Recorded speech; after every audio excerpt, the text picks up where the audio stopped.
Bom dia, pessoal, tudo bem? Vamos dar sequência ao nosso conteúdo, né? A gente hoje vai conversar um pouco sobre a civilização romana, né? Roma antiga e a relevância, né? A importância do porquê a gente estuda a Roma antiga no nosso conteúdo, né? Na nossa discussão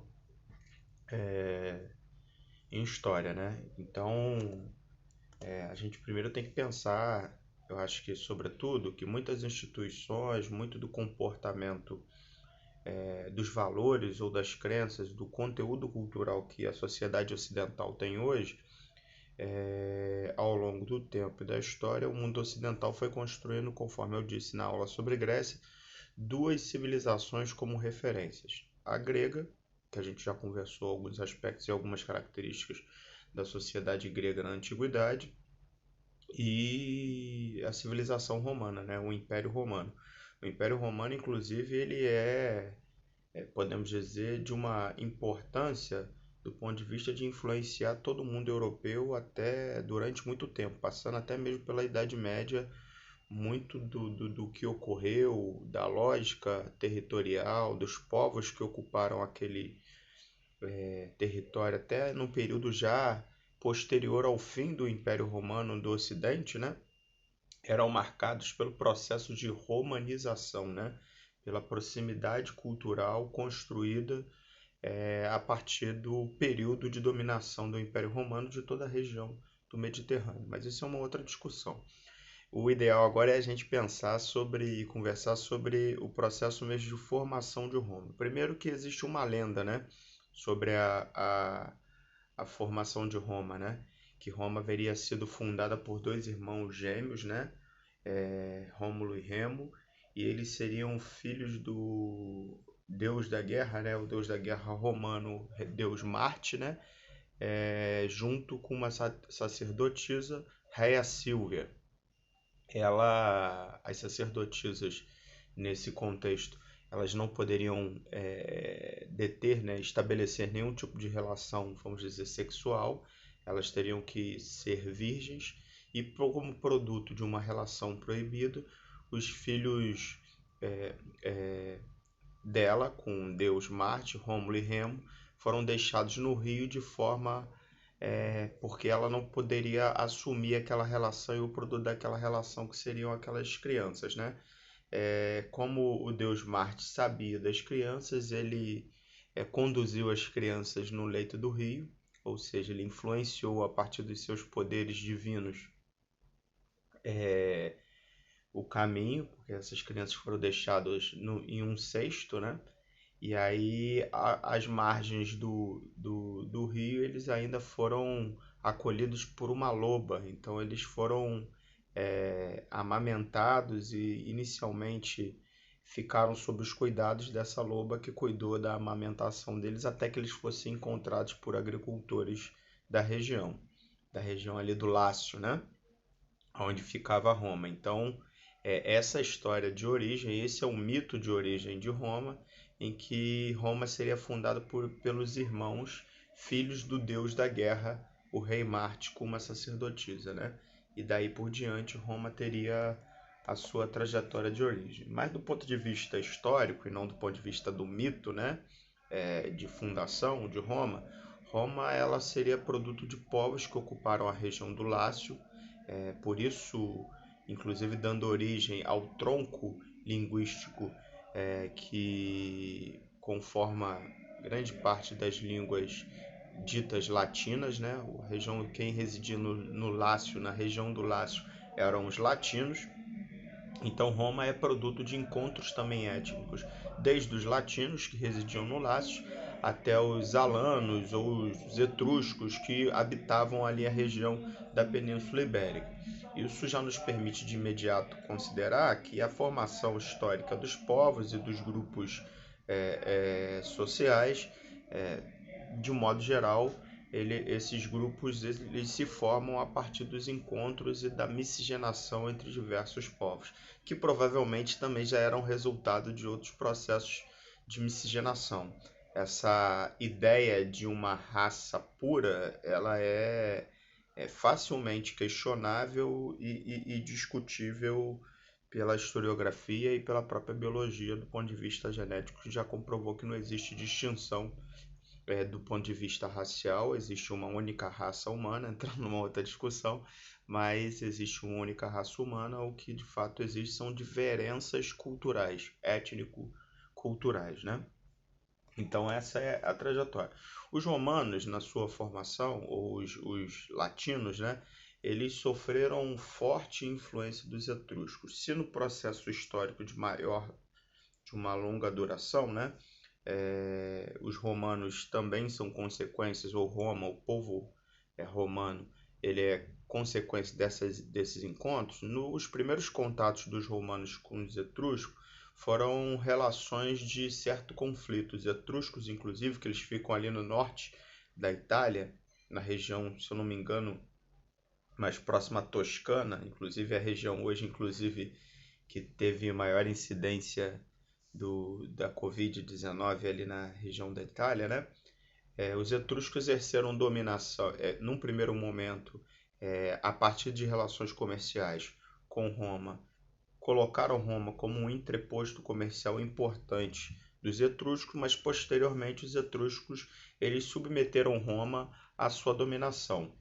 O domínio etrusco influenciou a cultura romana de maneira muito impactante, e inclusive permitiu o desenvolvimento de Roma no sentido de Roma se transformar de uma pequena aldeia, ou melhor, uma aldeia com habitantes, com a sua lógica aldeana, né, para se tornar uma cidade-estado fortificada, é, desenvolvida do ponto de vista organizativo, como também projetando um crescimento populacional na região. Então, se por um lado a dominação tem seus malefícios, né, inerentes, por sua vez, foi a partir da dominação etrusca que Roma foi submetida, que no início, né, no processo de formação de Roma, que Roma conseguiu de fato se desenvolver, se projetar do ponto de vista do seu crescimento.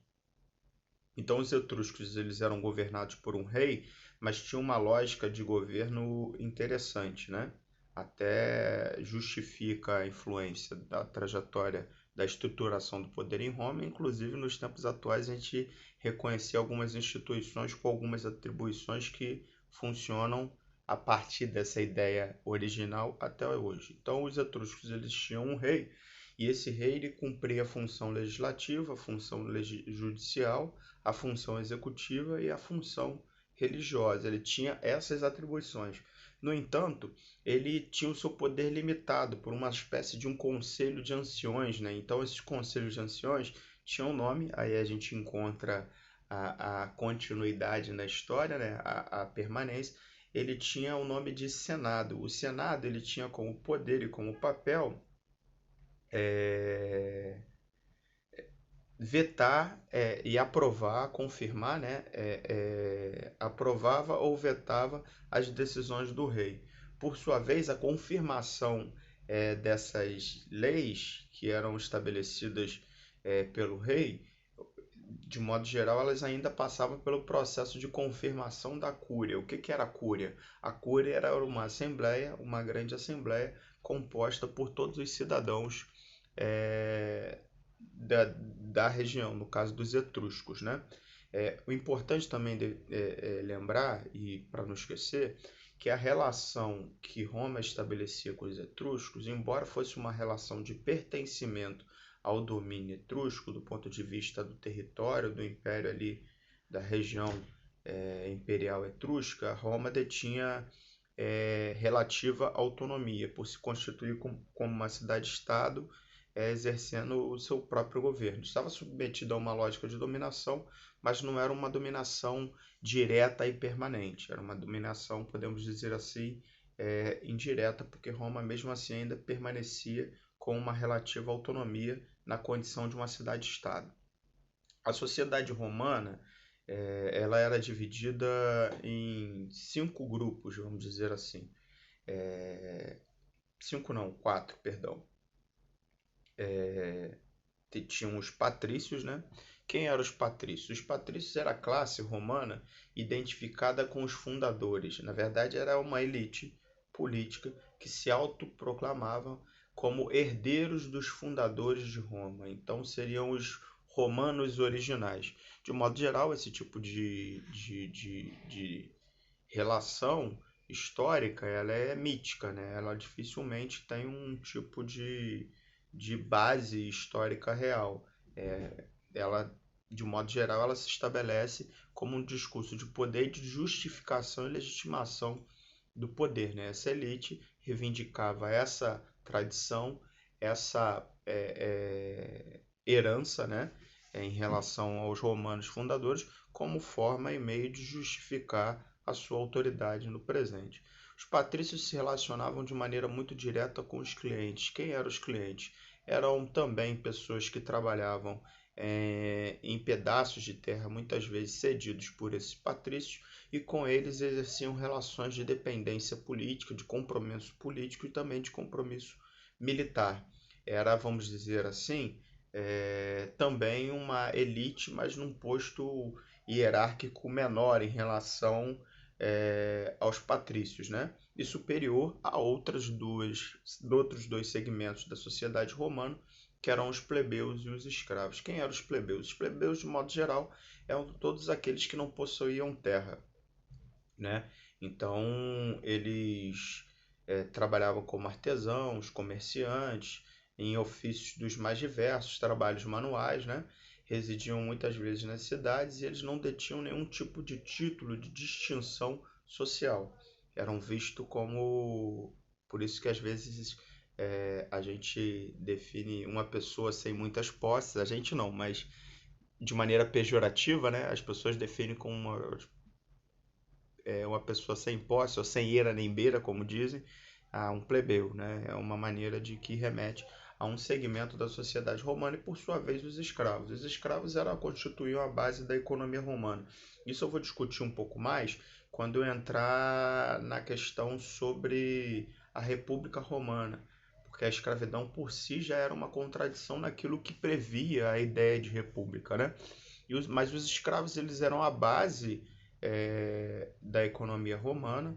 Eles constituíam e cumpriam um papel fundamental para o funcionamento da economia romana. A maneira que a sociedade romana adquiria escravos, de modo geral, era através de guerras, e os escravos cumpriam esse papel na estrutura produtiva de Roma. Tanto é que, isso a gente vai entrar no final, mas já antecipo, que para muitos historiadores da história de Roma, eles consideram que o fim do Império Romano se relaciona de uma maneira muito direta com a falta de braços para a produção. Ou seja, o enfraquecimento e o fim do Império Romano seria a consequência da paralisação do processo expansivo imperial e, por sua vez, que gerava como consequência a diminuição da obtenção do número de escravos, que gerava também, por consequência, problemas econômicos de abastecimento, de encarecimento. E isso foi gerando uma série de conflitos e impasses na história de Roma. Também uma outra dimensão para a gente analisar a sociedade romana, a base da sociedade romana se organizava em torno das famílias, né? Então, as famílias constituíam uma base, mas essas famílias se reuniam, se aglutinavam por pertencimento vamos dizer assim, de uma família alargada em clãs. Então, os clãs eles constituíam como uma estrutura de poder e uma estrutura também de reconhecimento e de identificação cultural, de pertencimento, né? Como se fosse uma família ampliada, um conjunto de famílias, né? Que por sua vez esses clãs eles estabeleciam os seus processos decisórios, os seus debates, as suas discussões, os seus diálogos sobre o funcionamento da própria sociedade romana nas cúrias. E conforme eu disse, a cúria era o espaço onde todo cidadão em idade militar participava e confirmavam as leis que eram aprovadas pelo Senado, né? Esse era o papel da cúria, de fazer um papel de confirmação. Então, durante, mesmo sob o domínio etrusco, toda essa estrutura de poder e essa estrutura social, ela estava em funcionamento em Roma. Eu já estou encerrando para fazer essa apresentação desse processo inicial, para na próxima aula a gente tratar mais especificamente sobre a República Romana e na outra aula a gente trata sobre o contexto imperial de Roma, a formação do império, né?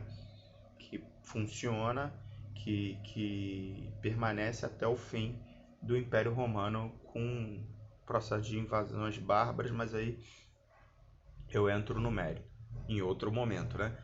Então, em 509 a.C., os patrícios liderando os romanos, eles questionam a autoridade dos etruscos e se confrontam com os reis etruscos. Eu esqueci o nome do rei etrusco agora, mas eu coloco lá nas instruções para que a gente não perca isso de vista. Então, os patrícios, vamos dizer, combatem e se revoltam contra a dominação etrusca, conseguindo se emancipar, se libertar do domínio etrusco, mas aí criam uma novidade, vamos dizer assim, um novo formato de estruturação do poder. Se os etruscos tinham um rei, ao invés de construir um rei, os patrícios de colocarem um rei no poder, construírem, colocarem um rei no poder, os patrícios liderando os romanos em conflito com os etruscos, eles elegem o Senado, aquele antigo conselho de anciões, né, para o governo da cidade, né, para o governo de Roma. Então não era um rei que governaria Roma, mas um conjunto de cidadãos romanos mais velhos que teriam o direito de exercer o governo de Roma. Com isso surge a República Romana, né? Então a gente tem, a partir do fim da dominação etrusca, a formação da República Romana como um regime de governo. É sempre importante considerar que um regime republicano, ele é pautado, assim como a gente discutiu em Roma, ele é pautado por uma lógica de gestão, de administração, na qual os cidadãos da cidade, os cidadãos daquele determinado território, circunscrito ali onde se reconhece a República, a vigência da República, são esses cidadãos que exercem o governo. Ou seja, o regime republicano tem como parte da sua lógica de funcionamento a participação ativa, o reconhecimento da cidadania de todos aqueles que residem nesse contexto, nasceram naquele território. Então, ao invés de estabelecer um rei, era o Senado que governava o regime republicano e eles também estabeleceram algumas magistraturas, né? Quais eram as magistraturas superiores? Magistraturas, para a gente aproximar para o sentido atual, é como se fossem juízes, como se fossem os ministros do Supremo Tribunal Federal. Então tinha o cônsul que cuidava de liderar a cidade em contextos de guerra e também de atribuições religiosas, o pretor, que era uma magistratura que cuidava do papel de justiça, de organização e do funcionamento da justiça, e o ditador, que ele, em situações específicas, ele era eleito para reger a cidade, sobrepondo inclusive o Senado. Era como se fosse uma situação excepcional, mas isso a gente entra em outro momento, porque a gente vai ter momentos de ditadura em Roma e a gente trata de maneira mais clara qual era a função do ditador. Desde o início da República Romana, a gente tem alguns limites da ideia dessa república, desse regime republicano e da própria ideia de república. Se por um lado a república ela reconhecia a cidadania de toda pessoa nascida em Roma, ou seja, ela identificava essa pessoa como cidadã, por sua vez, esta cidadania ela não se efetivava para todos. Com o surgimento da república em Roma, a gente tem na prática uma república na qual o exercício efetivo da cidadania, da prática política, da participação política era restrita aos patrícios. Somente os patrícios detinham o direito de participar do Senado e tinham acesso às altas magistraturas. Eles controlavam essas magistraturas. Cônsul, pretor e ditador, né? Somente eles poderiam ser eleitos para essas funções, como também eleitos para o Senado. Já os plebeus, sendo ricos ou pobres, eles não tinham acesso. Lembrando que existiam plebeus que eram ricos, né? Porque eles estavam vinculados a relações comerciais, eram ricos artesãos, então eles detinham algum tipo, existiam plebeus também que detinham o dinheiro, o poder econômico, mas não necessariamente por não serem, em tese, da romanos originais, né? Eles eram excluídos do processo político. Então isso marca a história romana, a história republicana romana, um sentido constante, uma dinâmica constante de disputa entre os patrícios e entre os plebeus em torno da participação política, reivindicada por parte dos plebeus. Os plebeus desejavam o direito político, ou seja, o direito à participação, como também reivindicavam o direito de casamento, a permissão de casamentos entre patrícios e plebeus, que desde o período do domínio etrusco era uma situação proibida, não era permitido plebeus e patrícios se casarem. Então a participação, só que quando Roma ela se liberta, né, do domínio etrusco, ela perde a proteção do poderoso Império Etrusco, né? Então, cada vez mais, os patrícios, a cavalaria patrícia, não é suficiente para sustentar e garantir a proteção de Roma. Então, cada vez mais, os plebeus são envolvidos nos serviços militares. Com isso, a gente tem um processo também de fortalecimento, de empoderamento é, é, dos plebeus, né? Então, perdão, a travada, dos plebeus. Então, os plebeus eles passam a deter maior poder político e a reivindicar a partir disso maior participação política. Então, em 494 a.C., os patrícios, diante da possibilidade da invasão estrangeira de Roma, os plebeus eles cruzam os braços.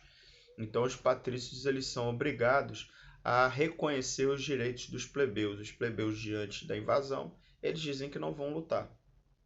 E aí, como forma de garantia da participação, eles exigem a concessão, que foi a criação de uma magistratura específica para os plebeus, na qual só os plebeus poderiam participar, que se chama tribuno da plebe. Ou seja, o tribuno da plebe ele era eleito pela plebe e ele detinha o poder de vetar todas as leis que eram contrárias aos interesses da plebe romana. Os plebeus, né? Os plebeus, quando eles identificavam que uma lei não era adequada aos seus interesses, o tribuno da plebe, tendo em vista o direito romano, permitia também que eles vetassem essa lei estabelecida pelo Senado, de modo geral, né? Então, ou seja, eles passaram a ter um certo poder político. Por sua vez, também foi criada a Lei das 12 Tábuas. O que era a Lei das 12 Tábuas? A Lei das 12 Tábuas criou a possibilidade para os plebeus apelarem para a justiça, como também retribuírem na mesma medida os danos físicos. Então, criou um marco legal, jurídico, e isso também é importante para a história do Ocidente, porque é o direito romano, o Código Civil do Direito Civil Romano, que cria toda uma série de referências que depois veio a culminar nas constituições, no direito contemporâneo.